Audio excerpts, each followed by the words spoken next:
نظر ایک نان سلوان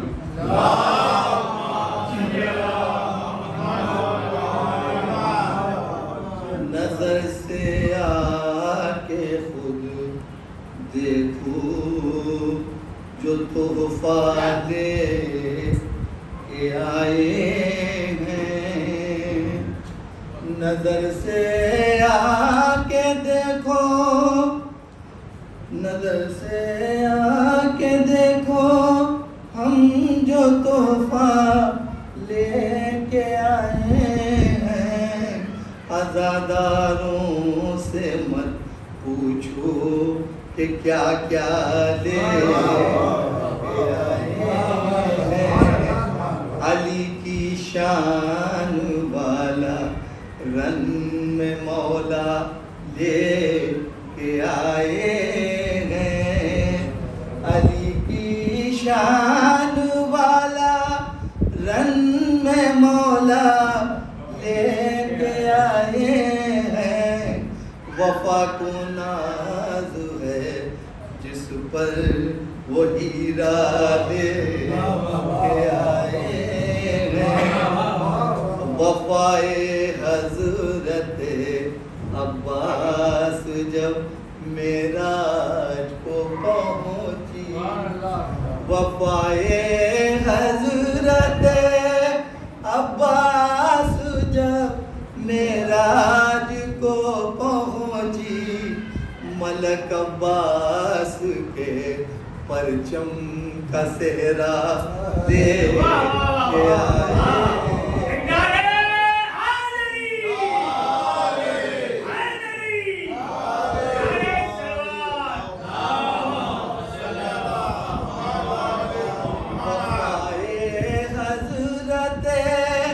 عباس جب معراج کو پہنچی, ملک عباس کے پرچم کا صحرا لے کے آئے ہیں. اور جسے جو بھی بنانا ہو بنا لے شہر کی مجلس میں. جسے جو بھی بنانا ہو بنا لے شہر کی مجلس میں. علی کے دشمنوں پر ہم تبرہ دے کے آئے ہیں. اور یزیدی ڈوب جائیں گے ذکی فرعون کے مانی. یزیدی ڈوب جائیں گے ذکی فرعون کے مانے. خلاف ظلم ہم اشکوں کا دریا لے کے آئے ہیں. یزیدی ڈوب جائیں گے ذکی فرعون کے مانے. خلاف ظلم اشکوں کا دریا لے کے آئے.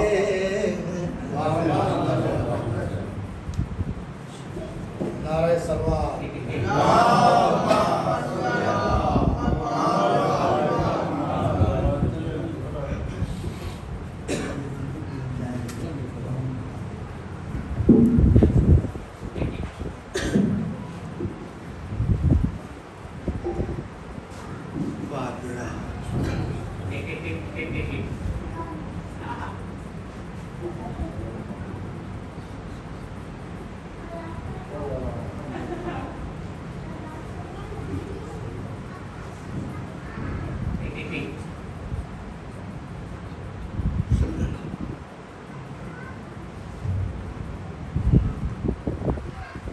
ہر جشن میں یہ گردش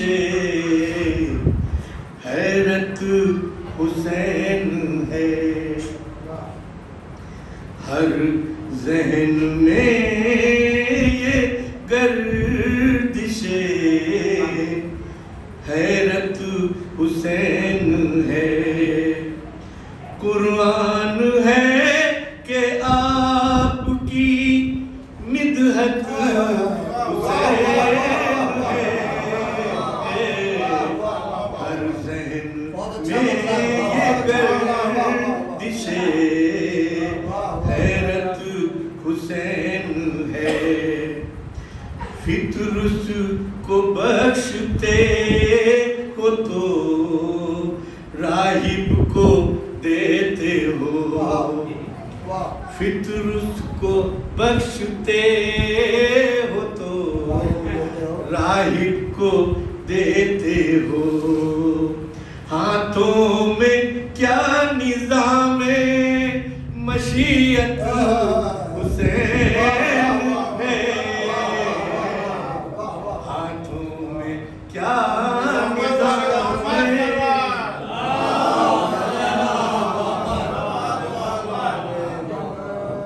سب کچھ بھلا کے حر کو گلے سے لگا لیا، سب کچھ بھلا کے حر کو گلے سے لگا لیا، ایک لوتی یہ جہاں میں شرافت حسین ہے، ایک لوتی یہ جہاں میں شرافت،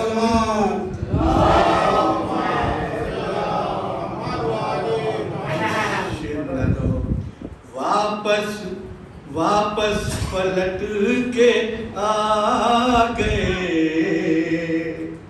واپس پلٹ کے آ گئے، اکبر کی شکل میں، واپس پلٹ کے آ گئے، اکبر کی شکل میں، نانا کو تم سے کتنی محبت حسین،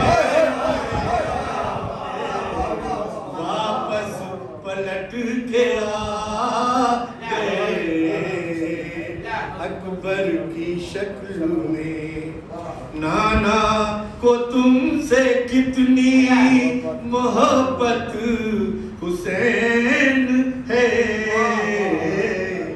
نانا کو تم سے کتنی محبت حسین ہے، ہر ماتمی کی قبر میں آواز آئے گی، ہر ماتمی کی قبر میں آواز آئے گی، سن کر یہاں سوال ڈرو مت حسین ہے،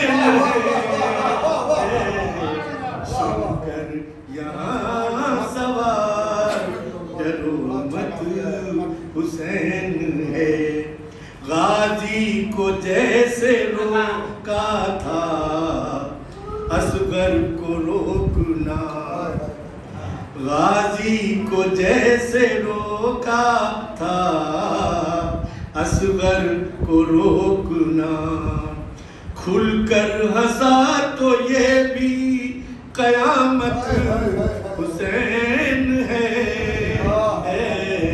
کھل کر ہنسا تو یہ بھی قیامت حسین ہے، شعر لگاؤ، کٹتی ہے مفلسی میں تبرک پہ زندگی،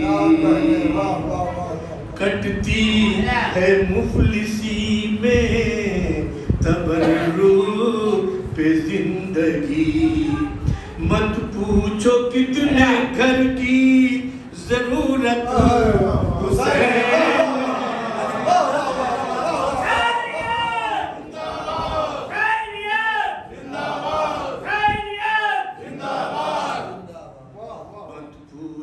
کتنے گھر کی ضرورت حسین ہے، وہ طور پر ملی ہے نہ میرے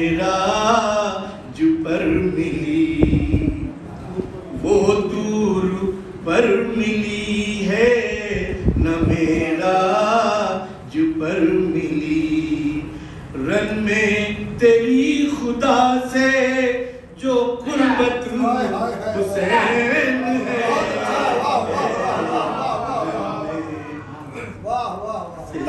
جو قربت حسین ہے،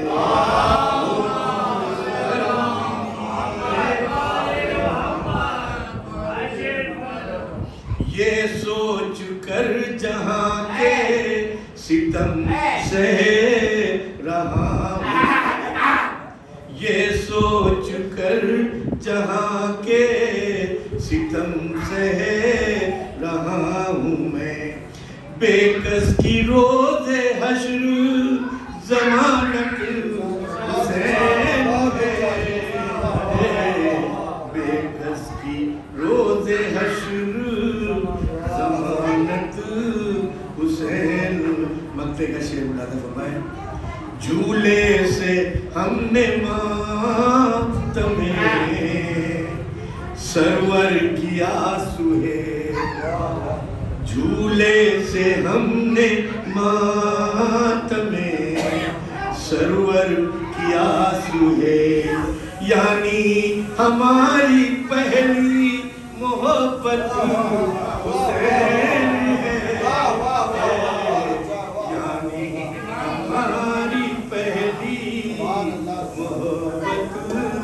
حسین ہے۔ نعرہ سلوات۔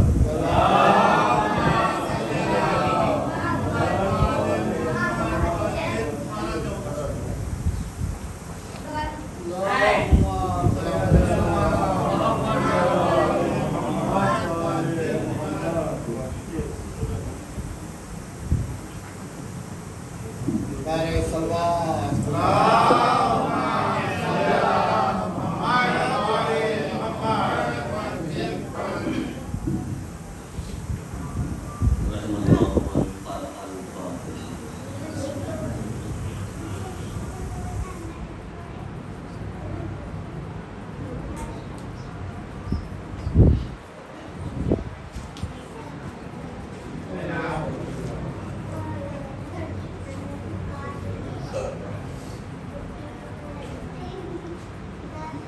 اللهم لا قوة إلا بالله العلي العظيم.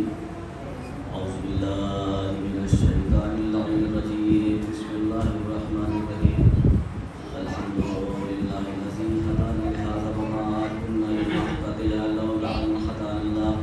لقد جاءت رسل ربنا بالحق. والسلام على أشرف الأنبياء والمرسلين وخاتم النبيين طه وياسين مكي المدني القرشي الهاشمي نبي القاسم محمد.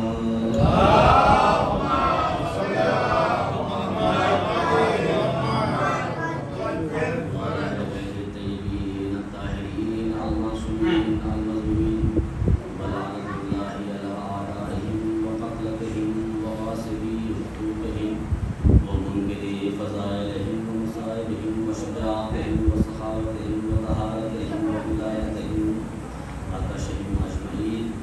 أما بعد فقد قال الله الحكيم.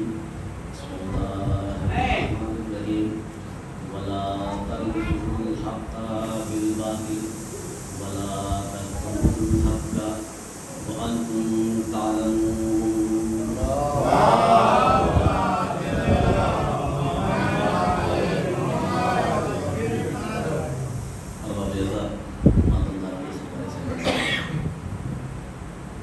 قرآن کریم کی اس آیت سے مسلسل آپ کی گفتگو جاری ہے، اسی سلسلے میں اور آگے بڑھتے ہوئے ارشاد رب العزت ہو رہا ہے، دیکھو حق کو باطل میں نہ ملاؤ، نہ باطل کو حق سے ملاؤ، اور جب کہ تم جانتے ہو کہ حق کیا ہے اور اس کو چھپاؤ بھی نہیں۔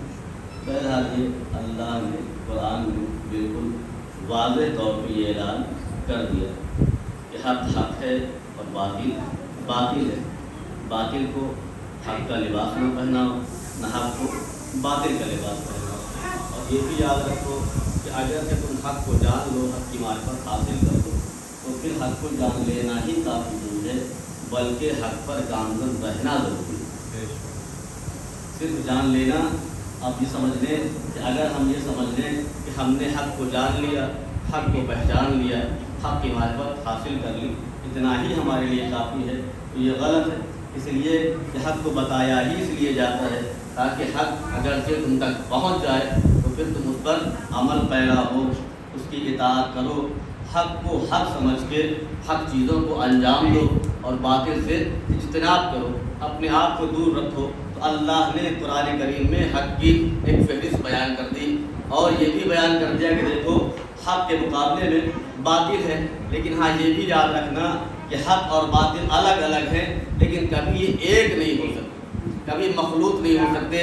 یعنی اگر رات ہے تو دن بھی ہے، اگر اجالا ہے تو روشنی بھی ہے، اجالا ہے تو اندھیرا بھی ہے، یعنی یہ کبھی ایک نہیں ہو سکتے۔ ایسا نہیں ہے کہ روشنی بھی ہو اور اندھیرا بھی ہو، تاریکی بھی ہو اور نور بھی ہو، نہیں، جہاں نور ہے وہاں پہ ظلمت نہیں، جہاں پہ اجالا ہے وہاں پہ اندھیرا نہیں، یعنی جہاں پہ حق ہے وہاں پہ باطل نہیں، جہاں پہ باطل ہے وہاں پہ حق نہیں۔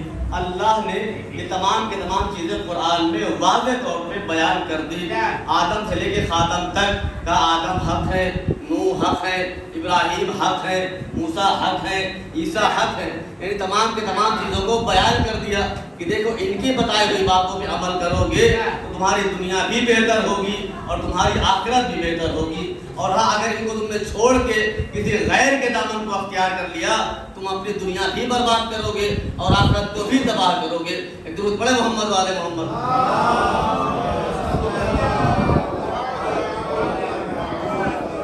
تو اللہ نے قرآن میں ایک فہرست بیان کر دی کہ دیکھو یہ حق ہے اور یہ باطل ہے، دوسری ایک فہرست الگ ہے۔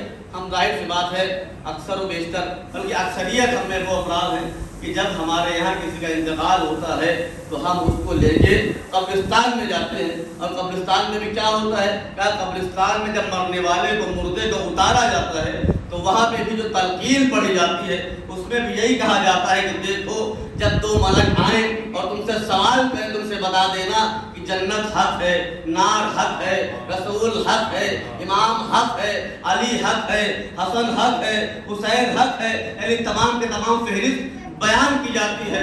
کیوں بیان کی جاتی ہے؟ اب اگر کسی نے سوال کر لیا کہ عجیب معاملہ ہے، بھئی زندگی میں تو حق کو بیان کیا ہی کیا، یہ مرنے کے بعد فہرست کو بیان کرنے کا کیا مطلب ہے؟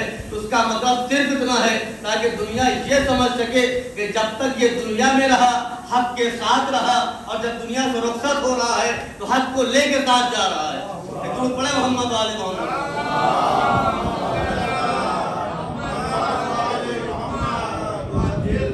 جب تک اس دنیا میں رہا حق کے ساتھ زندگی بسر کی، جب دنیا سے رخصت ہو رہا ہے تو حق کو ساتھ لے کے جا رہا ہے۔ اور ہاں یہ بھی ہمارا ایک مقصد اور یہ ہوتا ہے کہ قرآن نے واضح طور پہ فرمایا کہ وَلَا تَحْسَبَنَّ الَّذِينَ قُتِلُوا فِي سَبِيلِ اللَّهِ أَمْوَاتٌ بَلْ أَحْيَاءٌ عِندَ رَبِّهِمْ يُرْزَقُونَ، خبردار جو خدا کی راہ میں شہید کر دیے گئے، قتل کر دیے گئے، ان کو مردہ گمان نہ کرو۔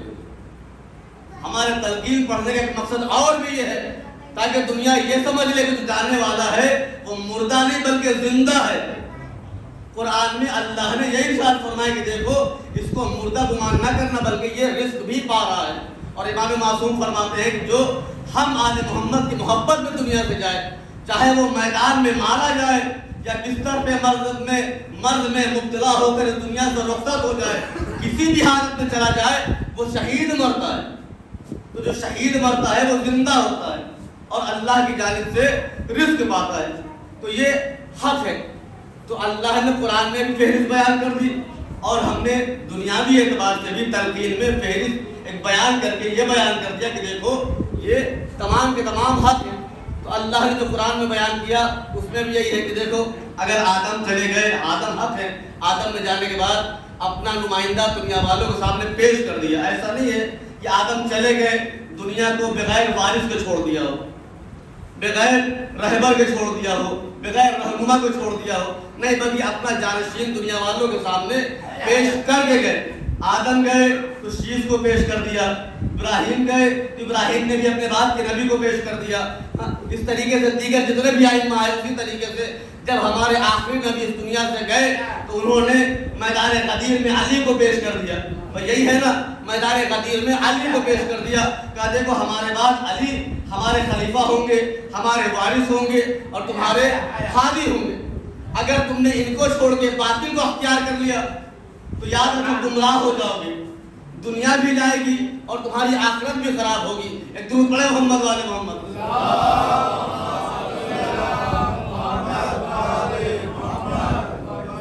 تو ہر معصوم کی ذمہ داری یہ بنتی ہے کہ اپنے جانے سے پہلے اپنے بعد والے کو دنیا والوں کے سامنے بیان کرنے جائے تاکہ دنیا پریشان نہ ہو۔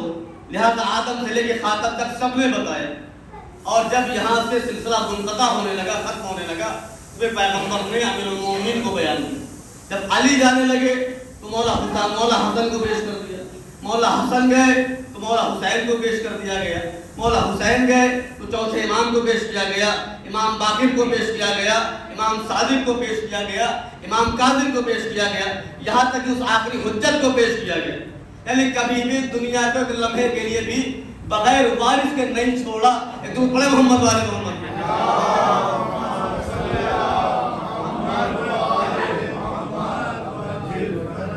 اب جب ہمارے چھٹے امام جعفر صادق علیہ السلام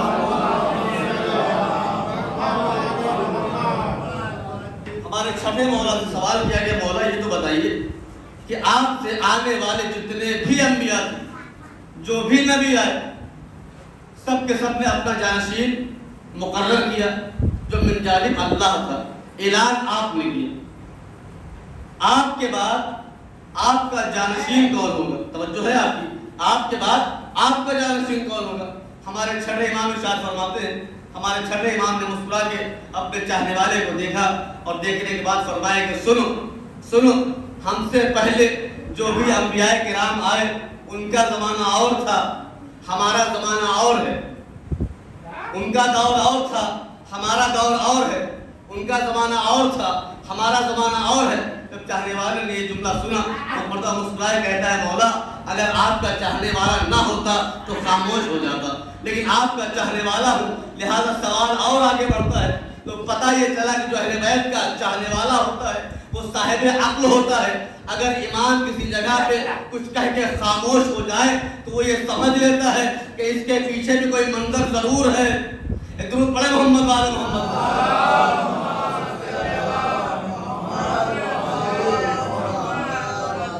اس لیے امام کا چاہنے والا عقل مند ہوتا ہے، زیرک ہوتا ہے۔ امام نے جب اس کے اس انداز کو دیکھا تو امام نے مسکرا کے فرمایا کہ اچھا جب تم نے سمجھ ہی لیا ہے اور تمہارا امتحان بھی لے لیا تو دیکھو وہ جو جھولے میں گہوارے میں بچہ ہے، جا کے اس کو پہلے سلام کر لو، اس بچے کو پہلے سلام کر لو۔ دیکھیے حق کیا ہوتا ہے، اللہ اپنے حجت کو کس طریقے سے دنیا پر ظاہر کرتا ہے۔ چھٹے مولا سے سوال کیا جا رہا ہے کہ مولا آپ کے بعد آپ کا نائب کون ہے، آپ کا جانشین کون ہے، جبکہ آپ سے پہلے جتنے بھی انبیاء آئے، نبی آئے، سب نے اپنا جانشین مقرر کیا ہے۔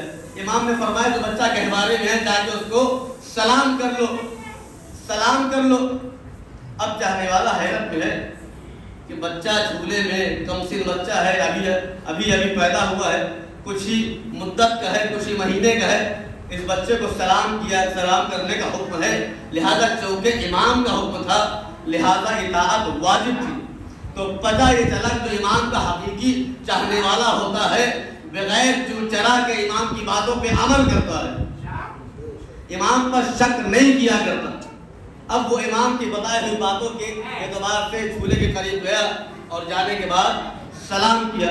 اب روایت کے جملے یہ ہے کہ جیسے ہی اس بچے کو سلام کیا، بچے نے فصیح و بلیغ عربی میں سلام کا جواب دیا، اور جواب دینے کے بعد اس بچے نے گویا ہو کے ارشاد فرمایا کہ سنو تمہارے یہاں 3 دن قبل جو بیٹی پیدا ہوئی ہے جس کا نام تم نے رکھا ہے وہ نام ہم اہل بیت کے چاہنے والوں میں نہیں رکھا جاتا۔ اب یہ اور حیرت میں پہلی بات یہ کہ بچہ گویا ہو رہا ہے، دوسرے علم غیب بھی اس کے پاس ہے۔ ایک درود پڑھے محمد والے محمد۔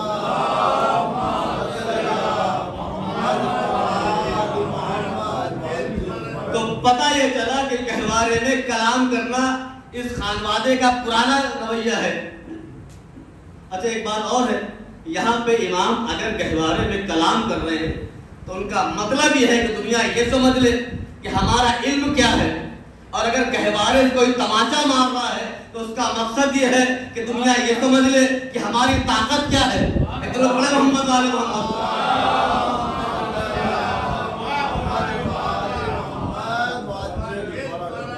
اب چاہنے والا حیرت میں ہے، پلٹ کے امام کی خدمت میں آیا، مولا ایک تو پہلے ہی تعجب میں تھے کہ آپ نے ایک بچے کو سلام کروایا، اس نے اور حیرت میں ڈال دیا کہ جواب سلام بھی آیا، غیب کی باتیں بھی کر رہا ہے۔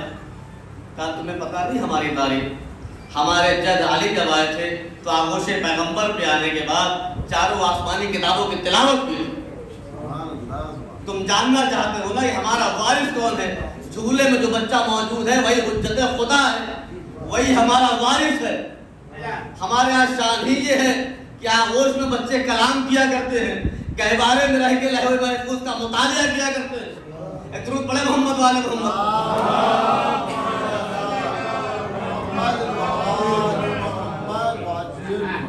کسی نے ہمارے چھٹے امام جعفر صادق علیہ السلام سوال کیا، مولا یہ بتائیے کہ صراط سے مراد کیا ہے؟ اس بات کو یہاں میں روک کے، صراط سے مراد کیا ہے؟ تو صراط مستقیم ہے، سورہ حمد میں آپ تلاوت کرتے ہیں، مولا سے فرمایا کہ مولا سے پوچھا ہے مولا یہ بتائیں کہ صراط سے مراد کیا ہے؟ تو امام نے فرمایا کہ صراط دو ہے۔ حیات القلوب کی 3 جلد میں یہ حدیث موجود ہے۔ مولا سے سوال ہو کہ مولا یہ بتائیں کہ صراط کیا ہے، صراط سے مراد کیا ہے؟ تو مولا فرماتے ہیں کہ صراط دو ہے۔ کہا مولا وہ کون سی؟ کہا پہلی صراط دنیا میں ہے، دنیا میں ہے، یعنی پہلی صراط ہم آل محمد ہے، ہم آل محمد ہے، جس کے دل میں ہماری محبت ہوگی وہ آخرت کے پورے صراط سے آسانی سے گزر جائے گا۔ تو اگر کسی کو دنیا اور آخرت میں کامیابی چاہیے تو اہل بیت کی محبت کو اپنے دل میں رکھنا پڑے گا۔ جس کے دل میں آل محمد کی محبت ہے وہی دنیا میں بھی کامیاب ہوگا، آخرت میں بھی کامیاب ہوگا۔ تو اب جب امام کے سامنے یہ مسئلہ آیا اور امام نے اس بچے کی جانب اشارہ کیا اور چاہنے والا سلام کر کے واپس آیا اور امام کے بعد آنے کے بعد حیرت میں ہے، تو امام نے فرمایا کہ تمہیں تو پوچھ رہے تھے نا کہ ہماری حجت کون ہے، ہمارا جانشین کون ہے، ہمارے بعد تمہارا رہبر کون ہے؟ یہ کون سے ذات؟ امام نے فرمایا وہ ہمارا فرزند ہے موسی کاظم۔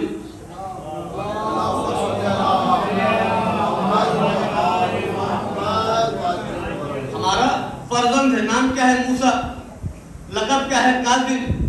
کاظم کے معنی ہے غصے کو پی جانے والا۔ اچھا دیکھیے دو موسیٰ ہیں، ایک نبی اور ایک امام، لیکن یہ بھی یاد رکھیے کہ یہاں پہ نبی کے نام کو نہیں رکھا گیا، اس لیے کہ اول مخلوق 14 معصومین ہی ہیں، اسے اللہ نے سب سے پہلے پیدا کیا ہے، ان کے ناموں کو لیا گیا ہے، انہوں نے کسی کے نام کو نہیں لیا ہے۔ ایک درود پڑھے محمد والے محمد۔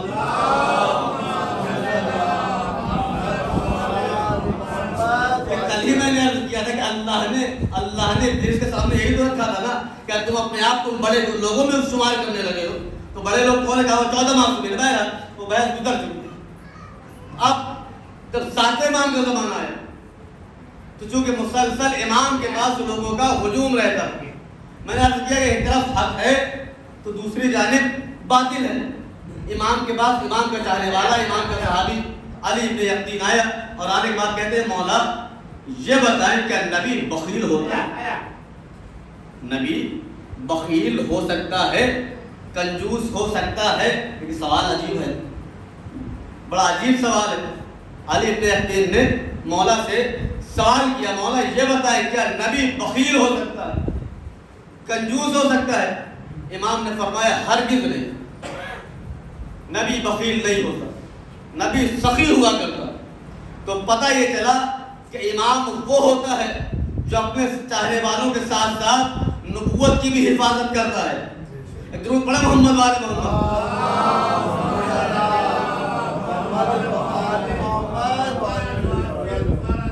سوال کیا مولا کیا نبی بخیل ہو سکتا ہے؟ امام نے فرمایا ہرگز نہیں۔ کیا مولا پھر قرآن میں جو آیت موجود ہے، مولا نے فرمایا کون سی آیت؟ کہ اللہ نے ہم نے قرآن میں دیکھا، قرآن میں آیت موجود ہے جہاں پہ جناب سلیمان خدا کی بارگاہ میں دعا کر رہے ہیں کہ پروردگار تو نے جو حکومت ہمیں دی ہے وہ کسی کو نہ دینے کی، جو حکومت تم نے ہمیں دی ہے، ہمیں عطا کی ہے، وہ کسی کو نہ دینا۔ امام معصوم مسکرا کے فرماتے ہیں لیکن اسی لیے کہا گیا ہے کہ قرآن کو سمجھنے کے لیے وارث قرآن کا ہونا ضروری ہے، بغیر وارث قرآن کے قرآن سمجھ میں آنے والا نہیں ہے۔ ایک درود پڑھیں محمد والے محمد۔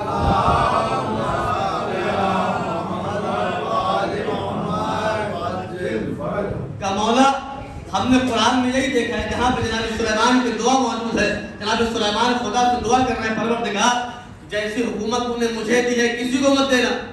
تو امام مسکرا کے فرماتے ہیں کہ سنو، تم نے قرآن کی آیت کو سمجھائی نہیں، تم نے قرآن کی آیت کو سمجھائی نہیں، یہ دعا نہیں بلکہ جناب سلیمان کا پیغام ہے قیامت تک کے لیے۔ پہلی بات یہ کہ حکومت دو طرح کی ہوتی ہے، ایک وہ حکومت جو طاقت کے زور پہ حاصل کی جاتی ہے، تلوار کے زور پہ حاصل کی جاتی ہے، شمشیر و نیزے کے زور پہ حاصل کی جاتی ہے، اور دوسری حکومت وہ ہوتی ہے جو اللہ کسی کو عطا کرتا ہے۔ تو پہلی بات تو یہ کہ جناب سلیمان کی حکومت طاقت کے زور پہ حاصل نہیں ہوئی تھی بلکہ اللہ نے عطا کی تھی، اور دوسری بات یہ کہ جناب سلیمان نے یہ نہیں کہا تھا کہ پروردگار یہ حکومت کسی کو نہیں دینا، بلکہ آنے والے لوگوں کے لیے ایک پیغام تھا۔ ان کا جملہ یہ تھا کہ پروردگار جو حکومت تو نے مجھے عطا کی ہے یہ کسی بندے کو مت دینا، یہ کسی بندے کو مت دینا، اس لیے کہ ہر کسی میں اہلیت نہیں ہوا کرتی۔ ایک درود پڑھیں محمد والے محمد۔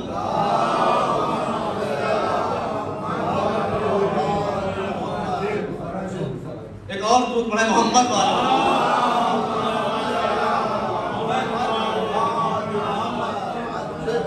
اس کے بعد پھر کہتے مولا اچھا تو پھر یہ بھی بتا دیجئے کہ اللہ نے جناب سلیمان کو حکومت کیسی عطا کی۔ ہمارے چھوٹے مولا ارشاد فرما رہے ہیں، مولا فرماتے ہیں کہ سنو اللہ نے جناب سلیمان کو حکومت اتنی عظیم حکومت عطا کی کہ جیسی حکومت اس سے پہلے کسی کو نہیں دی۔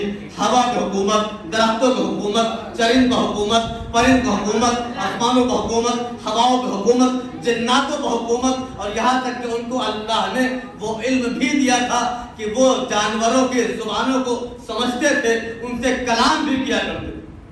اور پھر مولا فرماتے ہیں، آپ کے مولا کا جملہ ہے، مولا فرماتے ہیں کہ جناب سلیمان جس تخت پر بیٹھ کر پرواز کرتے تھے ان کے ساتھ ساتھ خود بھی پرواز کیا کرتا تھا، یعنی اللہ نے ان کو ایک ایسا پرندہ عطا کیا تھا جو خود ان کے ساتھ رہتا تھا، پرواز کرتا تھا، جو یہ بتاتا تھا کہ زمین میں کس جگہ پہ تخت کو اتارنا ہے، یعنی کہاں پہ خشکی ہے، کہاں پہ تری ہے، کہاں پہ خشکی ہے، کہاں پہ پانی ہے۔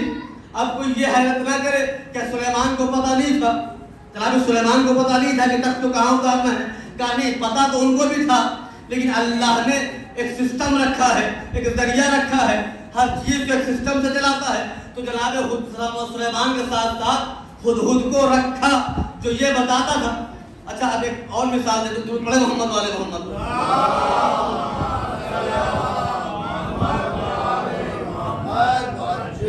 اس میں بات کو اور واضح کرتا چلوں، اس لیے کہ بعض چیزیں ایسی ہوتی ہیں جو عقلوں سے اوپر نکل جاتی ہیں۔ دیکھیے اللہ نے قرآن میں جہاں پہ تمام انبیاء کرام کا ذکر کیا وہیں پہ یہ بھی ارشاد فرمایا کہ تلک الرسل فضلنا بعضهم علی بعض، ہم نے بعض رسولوں کو بعض پر فضیلت دی ہے، یعنی تمام کے تمام رسول ایک جیسے نہیں ہے، فضیلت میں کوئی کم ہے، کوئی اس سے زیادہ ہے، کوئی اس سے زیادہ، کوئی اس سے بہتر ہے۔ اور اسی طریقے سے علوم کا معاملہ ہے، جب جناب موسیٰ کو اس بات کا احساس ہوا کہ اللہ نے ان کو سب سے زیادہ علم عطا کیا ہے، سب سے بڑے عالم وہ ہیں، تو پروردگار عالم نے کیا ارشاد فرمایا کہ موسیٰ جاؤ خضر سے تعلیم حاصل کرو، موسیٰ جاؤ خضر کے پاس تعلیم حاصل کرو، جاؤ خضر سے تعلیم حاصل کرو۔ اب جناب موسیٰ کو جناب خضر نے تعلیم دی، اب ان کے ذہن میں خیال پیدا ہوا کہ میں نے موسیٰ کو تعلیم دی، مجھ سے بڑا عالم کوئی نہیں۔ ایک روایت میں ملتا ہے کہ پڑھے محمد والے محمد۔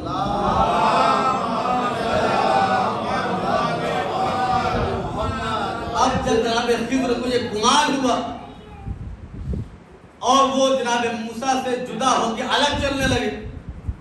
ایک سمندر کے کنارے سے گزر رہے ہیں, دریا کے کنارے سے گزر رہے, انہوں نے دیکھا کہ دریا کے کنارے, سمندر کے کنارے ایک پرندہ ہے جو اپنی چونچ میں دریا سے پانی اٹھاتا ہے, اس کے بعد اس کے اوپر پرواز کرتا ہے, پھر اس قطرے کو چھوڑتا ہے, وہ آ کے سمندر میں وہ قطرہ مل جاتا ہے.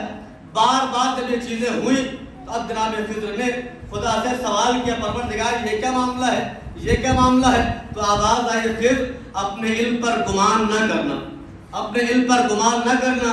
یاد رکھو اس پرندے کی مثال ویسے ہی ہے کہ جس طریقے سے جو حیثیت اس کی چونچ میں, اس کی منقار میں اس حقیر قطرے کی ہے, یعنی سمندر کے مقابلے میں اس ایک قطرے کی ہے, وہی مثال تمہارے علم کی آل محمد کے علم کے مقابلے میں ہے.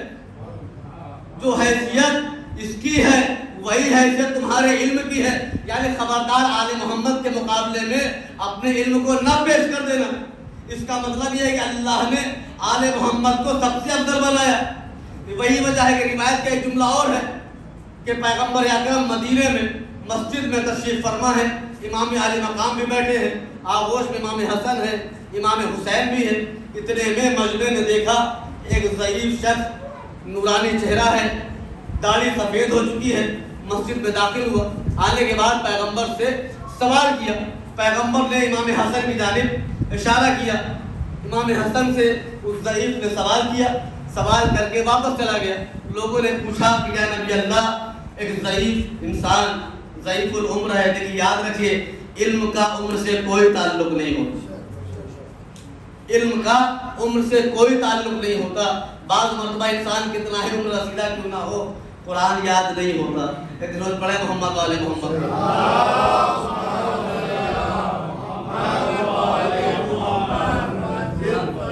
اب جو کہ یا رسول اللہ ان کی عمر کا خیال ہوتا, ان کے سوالوں کا جواب اور دے دیتے.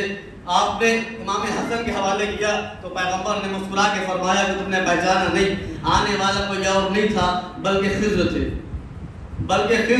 اور جواب دینے والا میرا بیٹا حسن کوئی اور نہیں بلکہ امام تھا, امام ہے. تو پتہ یہ چلا کہ موسیٰ کو جو تعلیم دے اسے خضر کہتے ہیں, اور خضر کو جو تعلیم دے اسے امام کہتے ہیں. پڑھے محمد والے محمد.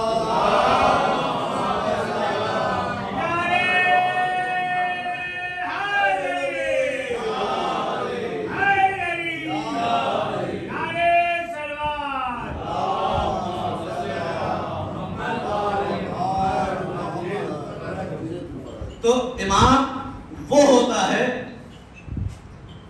کہ جو محتاج علم نہیں ہوتا, کسی سے علم حاصل کرے تو محتاج ہو. اس کے بعد امام نے فرمایا کہ دیکھو سلیمان جس تخت پر سفر کرتے تھے وہ تخت بلقیس تھا, اور ایک دن خود غائب ہو گیا نظروں سے. اب جناب سلیمان کو بہت غصہ آیا, تو پتہ یہ چلا اگر کسی جگہ پر نبی کسی کو مقرر کر دے اور وہ اس جگہ کو چھوڑ کے بھاگ جائے تو نبی کو جلال آ جائے گا. اب جناب سلیمان کو غصہ ہے, جلال آ گیا. خود کچھ دیر کے بعد جب واپس آیا درود پڑھے محمد والے محمد.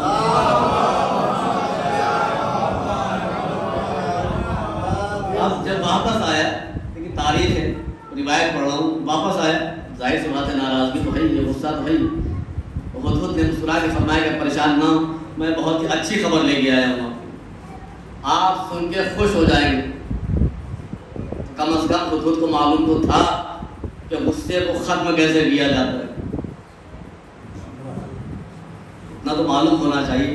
بہرحال اب کا آپ پریشان مت ہوں, آپ کی ناراضگی کو ہم ختم کر دیتے, بہت اچھی خبر لے کر آئیں. بہرحال وہ تمام واقعہ ملک سبا کا بیان کیا, اور یہ بھی بیان کیا کہ ایک شہزادی ہے جو اس کی ملکہ ہے, اس کے پاس ایک تخت ہے, اب ظاہر سی بات ہے جناب سلیمان نے سنا, کہا مجھے وہ تخت چاہیے. قوم جن سے ایک دن کھڑا ہوا, کہا اگر اجازت ہو تو میں چند لمحوں میں اس کو آپ کے سامنے پیش کر دوں. قرآن نے کہا کہ وہاں پہ آصف ابن برقیہ بھی موجود تھے, کہا اگر آپ اجازت دیں تو میں پلک چھپکنے سے پہلے تخت بلقیس کو آپ کی خدمت میں حاضر کر دوں۔ قرآن نے اس بات کو لکھا کہ تخت بلقیس کو آصف ابن برقیہ نے پلک جھپکنے سے پہلے، درود پڑھیں محمد والے محمد،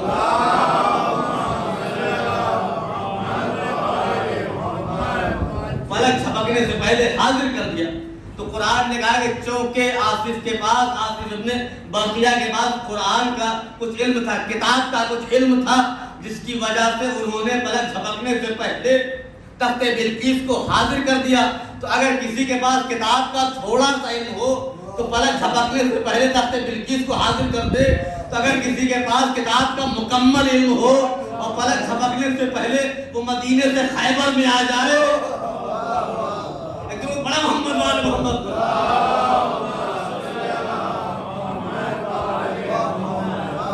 اس لیے قرآن نے بڑھ کر آواز دیا کہ جملے خطابت کے جملے نہیں ہیں، بلکہ قرآن نے بڑھ کر آواز دیا وَكُلُّ شَيْءٍ أَحْصَيْنَاهُ فِي إِمَامٍ مُبِينٍ، ہم نے تمام کے تمام علوم کو امام مبین میں رکھ دیا ہے۔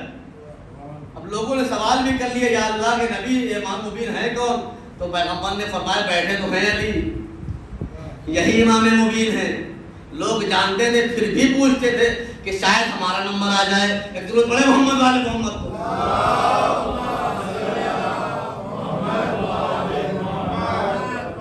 تو بہرحال اگر کسی کے پاس تھوڑا سا علم ہے قرآن کا، کتاب کا، تو اللہ نے اس کو اتنا اختیار دے دیا کہ تخت بلقیس کو پلک جھپکنے سے پہلے حاضر کر دے، جس کے پاس مکمل کتاب کا علم ہے۔ تو بہرحال یہ وارثان علم ہے، یہی حقیقی حق ہے۔ اب امام ہفتم سے سوال ہو رہا ہے، امام موسیٰ کاظم علیہ السلام سے سوال ہو رہا ہے، علی ابن یقین امام سے سوال پہ سوال کر رہے ہیں۔ اب آج لوگ ہم سے یہ حیرت سے سوال کرتے ہیں، پوچھتے ہیں کہ آپ یہ کہتے ہیں کہ علی ہر جگہ آتے ہیں، علی ہر قبر میں ہے، لیکن یہ کیسے ممکن ہے کہ علی دنیا میں جتنے بھی افراد مرتے ہیں سب کی قبروں میں آ جائیں؟ اس لیے کوئی یو ایس اے میں مر رہا ہے، کوئی یو کے میں مر رہا ہے، کوئی فرانس میں مر رہا ہے، کوئی انڈیا میں جا رہا ہے، کوئی پاکستان میں انتقال کر رہا ہے، یہ کیسے ممکن ہے کہ علی ہر جگہ سب کی قبروں میں آ جائیں؟ تو تم نے سمجھا ہی نہیں۔ علی کی مثال سورج جیسی ہے کہ جب سورج طلوع ہوتا ہے تو اس کی روشنی ہر گھر تک پہنچتی ہے، جب سورج طلوع ہوتا ہے تو اس کی روشنی ہر گھر تک پہنچتی ہے۔ اس میں کوئی یہ نہیں کہہ سکتا کہ ہمارے گھر میں اس کی روشنی نہیں آئی، یعنی جب بھی طلوع ہوتا ہے تو کائنات کے ہر گھر کو اپنے نور سے منور کر دیتا ہے۔ تو جب سورج میں یہ خاصیت ہے تو جو اشاروں سے سورج کو پلٹا دے اس کا کیا کمال ہوگا؟ تو بہرحال امام نے اس بات کی وضاحت فرمائی۔ اب اس کے بعد روایت کہتی ہے کہ امام ظاہر سی بات ہے، امام وارث کعبہ ہے، وارث دین ہے، وارث شریعت ہے، وارث حق ہے۔ ظالم نے بہت چاہا کہ امام کو اپنے سے ملا لے، امام کو اپنا تابع کر لے، مطیع و فرما بردار کر لے، لیکن تاریخ نے لکھا کہ ہمیشہ باطل مغلوب ہو کے رہا، حق کو اللہ نے بلندی عطا کی۔ وہ ایک الگ بات ہے کہ انسان اپنے طاقت کے نشے میں امام کو قید میں ڈال دے، امام کو زہر دغا سے شہید کر دے، وہ الگ باتیں ہیں، لیکن یہ چاہے کہ اپنے طاقت کے زور سے امام کے اوپر غلبہ حاصل کر لے، یہ ممکن نہیں ہے۔ اب امام یہاں سے حج بیت اللہ کے لیے گئے، چند جملے اس کی وضاحت کرتے ہوئے بات کو آگے بڑھا دوں۔ امام پہنچے، اب ظاہر سی بات ہے ہارون کا زمانہ ہے، ہارون بھی حج پر آیا ہے، ابھی حج کا زمانہ گزرا ہے، حجاج کرام حج سے واپس آئے ہیں، اور آپ حضرات جانتے ہیں کہ حج کرنے کے بعد حاجی ویسا ہی ہو جاتا ہے جیسے بچہ بدن مادر سے وجود میں آیا ہے، اس طریقے سے طیب و طاہر ہو جاتا ہے، پاک ہو جاتا ہے۔ اللہ نے یہ فضیلت حاجیوں کو عطا کی ہے۔ امام اچھا لوگوں کے لیے ہے بھی جو مستطیع ہیں، جن کے پاس اللہ نے دولت عطا کی ہے، جو صاحب اختیار ہیں، جا سکتے ہیں، ان پر واجب ہے، ورنہ مومنین کے لیے جو نہیں جا سکتے ان کے لیے یہی حج ہے، یہی حج ہے۔ اب امام حج پر گئے، وہاں پہ ہارون بھی آیا ہوا ہے۔ ہارون نے ظاہر سی بات ہے، جس کے پاس طاقت ہو، زور ہو، پیسہ ہو، وہ چاہتا یہ ہے کہ اس کی عبادت میں خلل واقع نہ ہو، چاہے وہ اس عبادت کی مخالفت ہی کیوں نہ کر رہا ہو۔ اس لیے کہ آپ دیکھتے ہو کہ جب یہ حکومت کا کارندہ حج کے لیے جاتا ہے تو اس کے لیے الگ اہتمام اکثر و بیشتر چیزیں دیکھنے میں آتی ہیں۔ ہارون نے کہا کہ دیکھو چونکہ اب میں حج کرنے کے لیے آیا ہوں لہٰذا یہاں پہ کوئی بھی نہ ہو، سب کو روک دیا گیا۔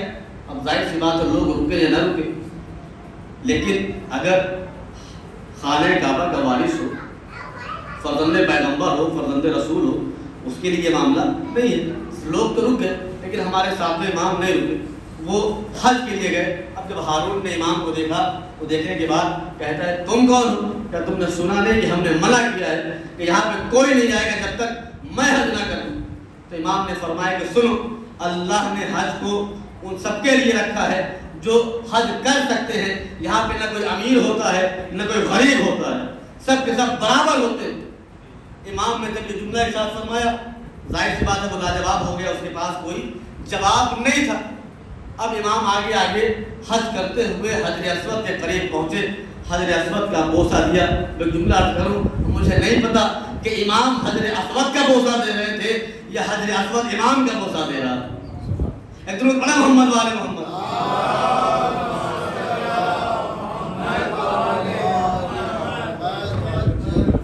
اب امام طواف کرنے کے بعد مقام ابراہیم پہ آ کے نماز پڑھ رہے ہیں۔ ہارون نے اپنے وزیر کو بھیجا، بھیجنے کے بعد کہا کہ ان کو بلا کے لاؤ۔ وزیر آیا، کہا ہارون بلا رہا ہے۔ امام نے فرمایا کہ کیا کام ہے؟ کہا ہارون کو آپ سے کچھ پوچھنا ہے۔ تو امام نے فرمایا کہ جو سوال کرتا ہے وہ خود آتا ہے، جو سوال کرتا ہے وہ خود آتا ہے، اس سے جا کے کہو سوال کرنا ہے تو خود آئے۔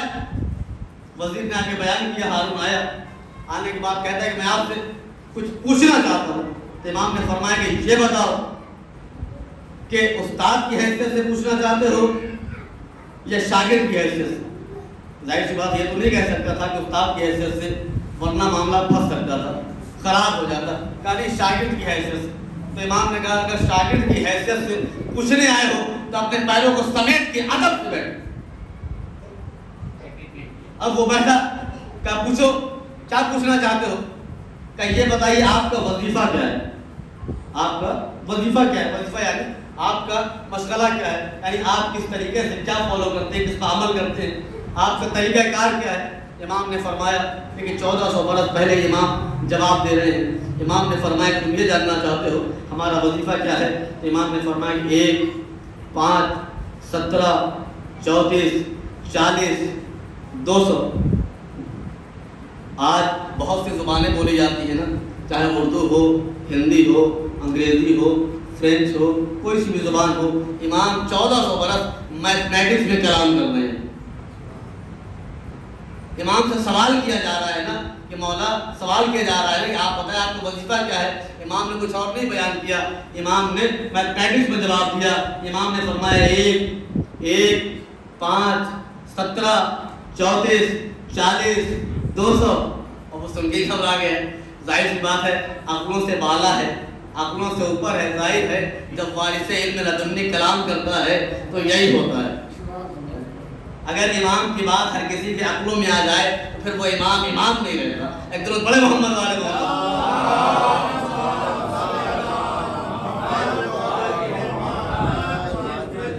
1400 پہلے کلام کر رہے ہیں، 1400 سال پہلے امام میتھمیٹکس میں کلام کر رہے ہیں۔ پوچھا میں یہ جاننا چاہتا ہوں کہ آپ کا وظیفہ کیا ہے، طریقہ کار کیا ہے؟ امام فرما رہے ہیں 1 2 4 5 یہ عجیب عجیب جواب دے رہے ہیں۔ وہ حیرت میں ہے کہ آپ کہنا کیا چاہتے ہیں، بات کی وضاحت تو کریں، میں کچھ اور پوچھ رہا ہوں، آپ جواب کچھ اور دے رہے ہیں۔ امام نے کہا نہیں، تو نے جو پوچھا ہے جواب اسی کا دیا ہے، جواب اسی کا دیا ہے۔ کہا پھر وضاحت بھی کر دے، بتا بھی دے۔ کہا امام نے فرمایا کہ سن، 1 کا مطلب یہ ہے کہ اللہ کا دین ایک ہے، شریعت ایک ہے، اسلام ایک ہے۔ 5 کا مطلب یہ ہے اللہ نے 5 وقت کی نماز واجب کی ہے، 5 وقت کی نماز واجب کی ہے۔ 17 کا مطلب یہ ہے کہ 17 رکعتیں ہیں۔ 34 کا مطلب یہ ہے کہ 17 نمازوں میں 34 سجدے ہیں۔ 40 کا مطلب یہ ہے کہ 40 زکوٰۃ میں 40 میں 1 ہوتا ہے۔ 200 کا مطلب یہ ہے کہ خمس میں 200 میں 5 ہوتا ہے۔ اب امام نے جب یہ جواب دیا اب وہ حیرت کے عالم میں ہے۔ اس نے وزیر سے ایک تھیلی منگوائی زر و جواہرات کی، چاہا کہ امام کی خدمت میں پیش کرے۔ امام نے کہا یہ کیا کر رہا ہے؟ کہا ہم چونکہ آپ کے اس عمل سے جواب سے خوش ہوئے لہذا ہم آپ کو یہ دینا چاہتے ہیں، آپ اس کو قبول کر لیجئے، آپ اس کو قبول کر لیجئے۔ امام نے کہا اچھا تم ہمیں مال دنیا دینا چاہتے ہو، ہمیں مال دنیا دینا چاہتے ہو، جس کے قدموں میں کائنات کی دولت ہو، وہ تمہاری دولت لے کر کیا کرے گا؟ کل ہی ہم چاہتے ہیں کہ آپ کو دیں۔ امام نے کہا اچھا اب ہم تم سے بھی سوال کریں؟ کہا ہاں آپ سوال کر لیجئے، سوال کیجئے۔ اب اس نے کہا کہ آپ سے میں نے سوال کر لیا، اب آپ بتائیے اور سنیے، اگرچہ میں آپ کے سوالوں کا جواب نہ دے سکا تو اس کے بدلے میں آپ کیا چاہیں گے؟ امام نے فرمایا، لیکن اس نے جب پہلے امام سے سوال کیا تھا تو اس کا جملہ یہ تھا کہ اگر آپ نے میرے سوال کا صحیح سے جواب نہ دیا تو میں آپ کو قتل کرا دوں گا، آپ کو قتل کرا دوں گا۔ اب امام نے فرمایا کہ سن، اگر میں تیرے سوالوں کا جواب نہ دے پاؤں تو مجھے قتل کرا دے گا، اور جب میں سوال کروں گا اگر تو جواب نہ دے پائے تو کیا کرے گا؟ امام نے کہا اچھا سن، زیادہ پریشان ہونے کی ضرورت نہیں ہے، جو اشرفیاں دی ہیں اس ایک اشرفی کی تھیلی اور لے آنا۔ اب دیکھیں حکمت ہے امام دیکھیں، امام بتانا کیا چاہتے ہیں، ظاہر کرنا کیا چاہتے ہیں۔ اب جب امام جواب دے چکے، امام نے پوچھا کہ اب میں پوچھوں؟ کہا ہاں آپ پوچھ لیجئے۔ اب ظاہر سی بات ہے، معلوم تو تھا کہ جواب تو نہیں دے پائے گا، کہا سوال کرے۔ امام نے پوچھا یہ بتاؤ کہ مٹی سے جو جانور، جو کیڑے پیدا ہوتے ہیں وہ کھاتے کیا ہیں؟ ان کی ماں ان کو دانہ کھلاتی ہے یا دودھ پلاتی ہے؟ اب دیکھیں امام میتھمیٹکس سے سیدھے سائنس میں آ گئے، لہجہ تبدیل ہوا، انداز بدلا۔ امام نے فرمایا کہ یہ بتاؤ کہ اگر مٹی سے جانور پیدا ہو، کیڑے پیدا ہو، ان کی ماں ان کو کیا کھلائے گی؟ دانہ کھلائے یا دودھ پلائے؟ اب ظاہر سی بات ہے جواب آئے تو دینا، ممکن نہیں تھا کہ جواب دے۔ کہا فرزند رسول آپ ہی جواب دیں۔ امام نے فرمایا کہ دیکھو اللہ نے بہت سے جانوروں کو پیدا کیا، پرندوں کو پیدا کیا، کیڑے بھی اللہ کی مخلوق ہیں، بہت سے دانہ کھاتے ہیں، بہت سے دودھ پیتے ہیں، لیکن اللہ نے مٹی سے جن کیڑوں کو پیدا کیا یہ نہ دانہ کھاتے ہیں نہ دودھ پیتے ہیں، بلکہ جس مٹی سے پیدا ہوئے ہیں وہی مٹی کھا کر زندہ رہتے ہیں۔ ایک درود پڑھے محمد آل محمد۔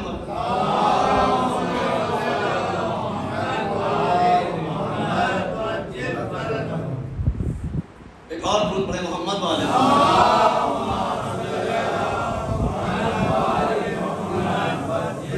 یہ نہ دانہ کھاتے ہیں اور نہ دودھ پیتے ہیں۔ اب وہ لاجواب ہو گیا، امام اس جگہ سے اٹھے، وہ اشرفیوں کی تھیلی لیے ہوئے باہر آ کے مسکینوں میں تقسیم کر دی، جو باہر مسکین اور فقراء بیٹھے ہوئے تھے ان میں تقسیم کر دی۔ امام نے تقسیم کر کے دنیا کو ایک پیغام دیا کہ یاد رکھو حاکموں کے پاس جو دولت ہے وہ مال غنیمت میں رکھنے کے لیے نہیں ہے، خزانوں میں رکھنے کے لیے نہیں ہے، بلکہ فقراء میں تقسیم کرنے کے لیے ہوتی ہے۔ اس سے غربا کا خیال رکھا جاتا ہے، فقراء کا خیال رکھا جاتا ہے۔ اب امام کے اس عمل کو دیکھ کے ہارون نے وزیر سے پوچھا یہ تو بتاؤ یہ ہے کون؟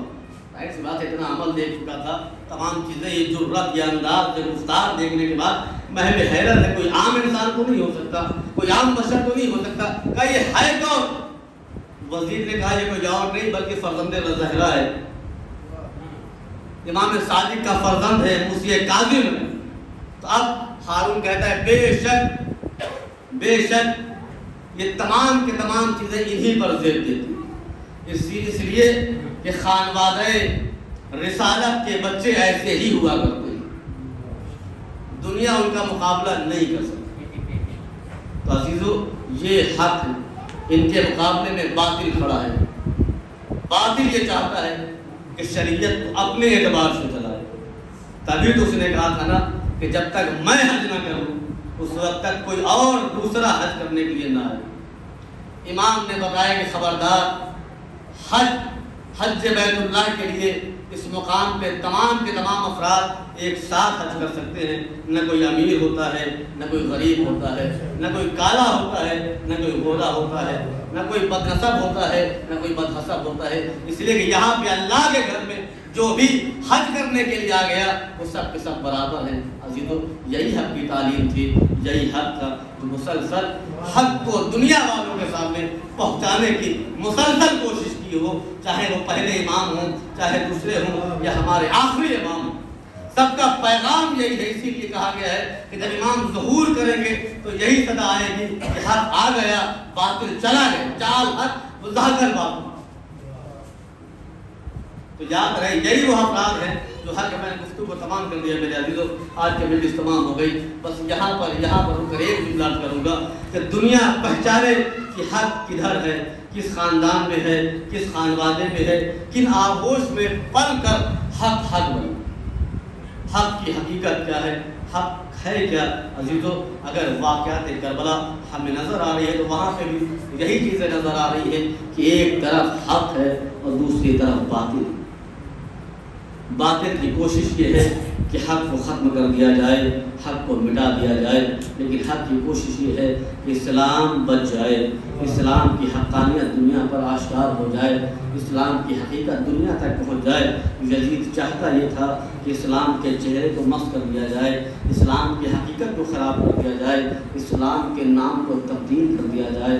آج جو جگہ جگہ دہشت گردی نظر آ رہی ہے کہ وہی یزید کے پیروکار ہیں جو اسلام کے پرچم تلے اسلام کے نام پر دنیا والوں کے سامنے قتل و غارت کر رہے ہیں۔ لیکن آج بھی دہشت گردی کا مقابلہ کرنا ہے، اسلام کے حقیقی چہرے کو دنیا والوں کے سامنے پیش کرنا ہے تو ہمیں کربلا کا ذکر کرنا پڑے گا، کربلا والوں کو یاد کرنا پڑے گا تاکہ دنیا سمجھے، دنیا پہچانے کہ جس گھر میں، جس خاندان میں، جس رسول کے سینے پر قرآن نازل ہوا، جس خانوادے میں، جس گھرانے میں اسلام آیا، جس گھرانے سے اسلام نے چلنا سیکھا ہے، وہی گھرانہ تھا کہ جب اسلام کا وقت پڑا، اسلام مصیبتوں میں تھا، شریعت مصیبت میں تھی، شریعت کو پامال کیا جا رہا تھا، تو یہی وہ گھرانہ تھا جو اپنا سب کچھ قربان کرنے کے لیے آمادہ ہو گیا، جو اپنا سب کچھ لے کے اسلام کی حقانیت کو دنیا والوں کے سامنے لانے کے لیے، سب کچھ قربان کرنے کے لیے میدان کربلا میں آ گیا۔ اور آنے کے بعد یہی آواز کیا، نانا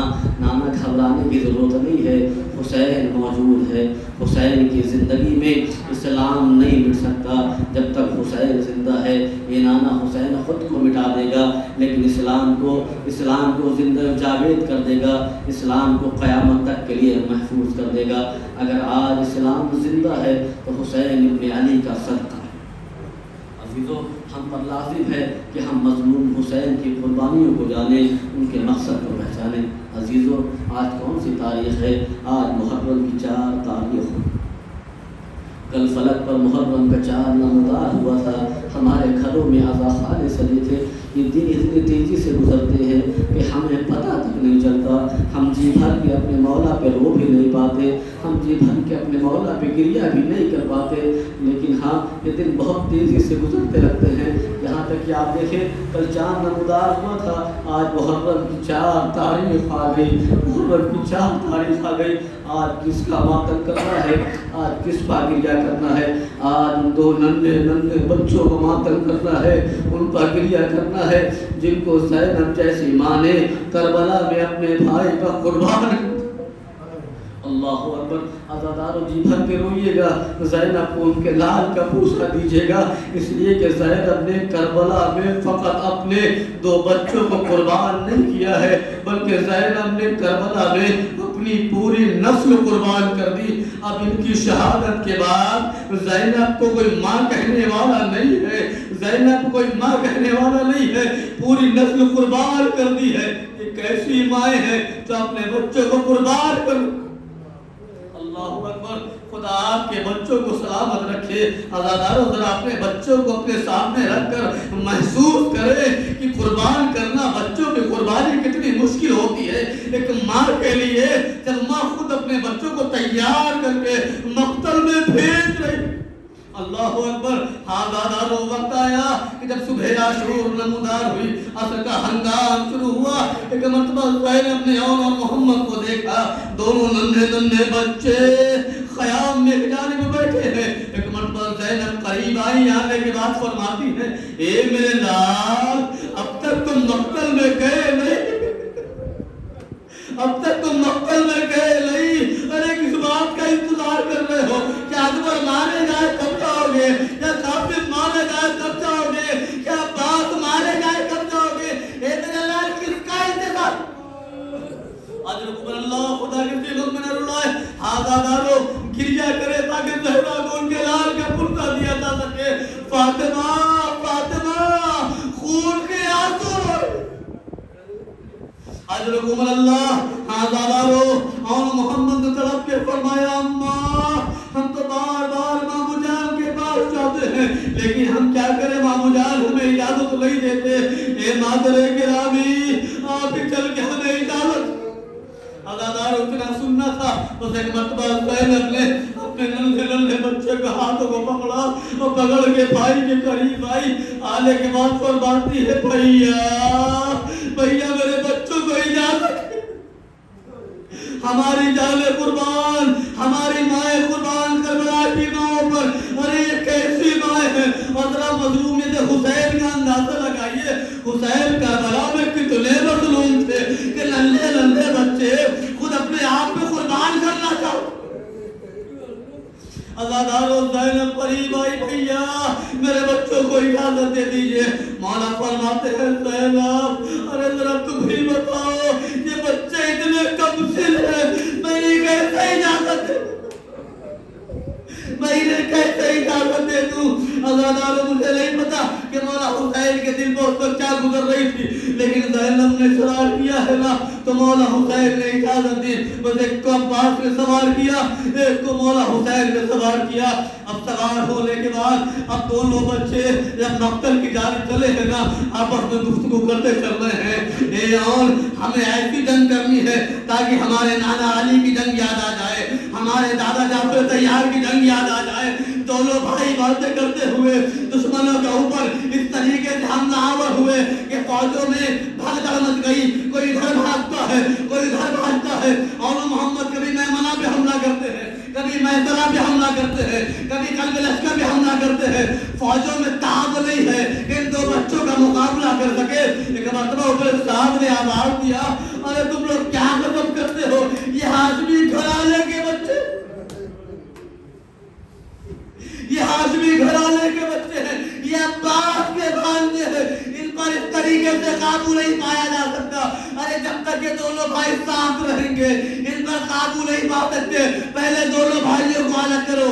بازاداروں خیابت ہو گئی اور محمد کے درمیان میں ایک ناکے کو داخل کیا گیا، دونوں بھائیوں کو جدا کر دیا گیا۔ بطور نے چاہا کہ پشتے فرق پہ کھڑے ہو کے محمد کو دیکھے، محمد نے چاہا کہ آن کو دیکھے، بس یہی وہ موقع تھا کہ بھاگی ہوئی فوجیں سمٹی زینب کے لال پہ اب چاروں طرف سے حملے ہونے لگے۔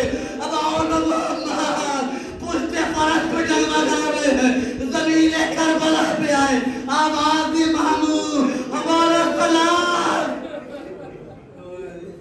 اجرکم اللہ، خدا کے دل میں رلائے عزادار جیسے حسین نے آواز سنی تو اب گئے، آواز دی عباس ارے جلدی دوڑو اور محمد زمین پہ۔ اجرکم اللہ، عزادار حسین مقتل کی جانب دوڑے، عباس مقتل کی جانب دوڑے۔ اب جو مقتل میں پہنچے تو کیا دیکھا، بچے تو دنیا سے رخصت ہو چکے ہیں۔ مجھے نہیں پتا کہ مولا حسین کس طریقے سے اپنے بھانجوں کے لاشوں کو لیے ہوئے خیمے کی جانب۔ اللہ نے مظلومیت حسین، حسین کربلا میں کتنے مظلوم، بھانجے ننھے بچوں کی لاشیں لیے ہوئے حسین خیام میں آئے۔ بس بیویوں نے جب بچوں کو آتے دیکھا تو سمجھی شاید زینب برداشت نہ کر سکے، بی بی زینب کے بازوں کو بیویوں نے تھام لیا، لیکن لوگوں کی حیرت تب نہیں رہی کہ جب دیکھا کہ جب بچوں کی لاش خیمے میں آ گئی نا تو زینب نے بچوں کا گریہ نہیں کیا، بچوں کا ماتم نہیں کیا، بلکہ بچوں کے درمیان میں جگہ بنائی اور بنانے کے بعد اپنی پیشانی کو زمین پہ رکھا، رکھنے کے بعد آواز دی اے میرے پروردگار تیرا شکر ہے تو نے زینب کی قربانی کو قبول کر لیا۔ اللہ اکبر، تب تو جملے میں تمام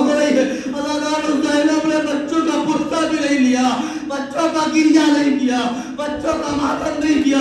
ہاں وہ وقت آیا کہ جب اہل حرم کا قافلہ قید ہو کے کربلا سے کوفے سے شام پہنچا ہے تو تمام بیویوں نے اپنے والدوں کا ماتم کیا، لیکن زینب نے ماتم نہیں کیا۔ جب یہ قافلہ پلٹ کے مدینے آ گیا نا تو زینب نے اب بھی اپنے بچوں کا ماتم نہیں کیا۔ جب کسی نے پوچھا بی بی آپ نے اول محمد کا ماتم کیوں نہیں کیا تو زینب تو کے فرماتی تھی ارے میں اس کا ماتم کر رہی ہوں جس کی ماں موجود نہیں ہے، ہائے میرا حسین۔ اللہ تعالیٰ زینب نے بچوں کا ماتم نہیں کیا، ہاں لیکن وہی زینب جب مدینے پہنچنے کے بعد اپنے گھر پہنچی ہے اور پہنچنے کا اب جو حجرے کا دروازہ کھولا تو سامنے ننھے بستر نظر آئے، ماں کی مامتا نے جوش مارا، طرف سے کربلا کا رخ کیا، اے میرا اے اولا محمد، ارے ہو سکے اپنی ماں کو معاف کر دینا، اے میرے بچوں، ارے میں نے اس کا ماتم کیا جس کی ماں موجود نہیں تھی، اے میرے لال یہ ماں کیا کرے۔